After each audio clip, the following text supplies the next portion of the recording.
Unit क्या होता है? अब सांस तो ले नहीं सकता, न्यूक्लियस जो होता है वो आपको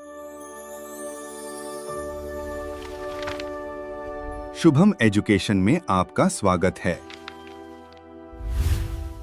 तो नमस्कार दोस्तों, तो आज हम लोग जानेंगे कोशिका यानी सेल। बहुत लोग कंफ्यूजन यह रहता है कि कोशिका सबसे छोटा अंग है ना, ऐसा नहीं है। कोशिका सबसे छोटा अंग नहीं है। अगर कोशिका सबसे छोटा अंग होता तो कोशिका के अंदर भी इतने सारे अंग हैं, तो इनमें सबसे छोटे होते ना।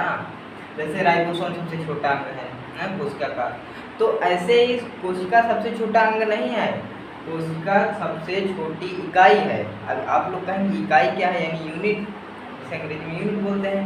तो यूनिट क्या होता है? तो देखिए यूनिट क्या होता है। यूनिट हम लोग उसे कहते हैं जिसे हमारे पूरे शरीर का कार्य कर सके। हाँ, मतलब जो हमारे शरीर है हर एक जो कार्य होते हैं पूरा कार्य कर सके, उसे हम लोग यूनिट बोलते हैं। अब जैसे जो कोशिका है सेल, यानी यह पूरे कार्य कर सकती है। अब आप लोग कहेंगे कि अब जैसे मान लीजिए हमारा हृदय है, अब ये रक्त पंप करता है, अब सांस तो ले नहीं सकता, तो इसे हम लोग सबसे छोटा अंग यानी सबसे छोटी इकाई नहीं कहेंगे।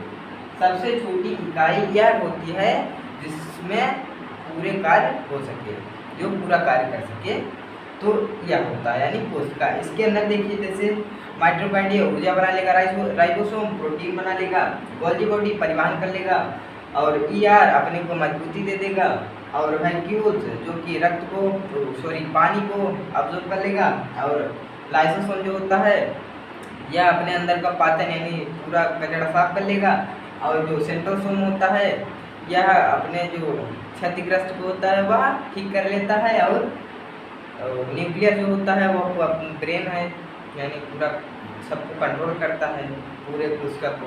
क्या होता है यानी कोशिका पूरा कार्य कर लेती है, तो इसलिए इसे सबसे छोटी इकाई कहते हैं। समझ में आया आपको? इकाई किसे बोलते हैं? जो अपना पूरा कार्य अपने से करे। नहीं, ऐसे तो सबसे छोटे अंग इससे भी होते हैं।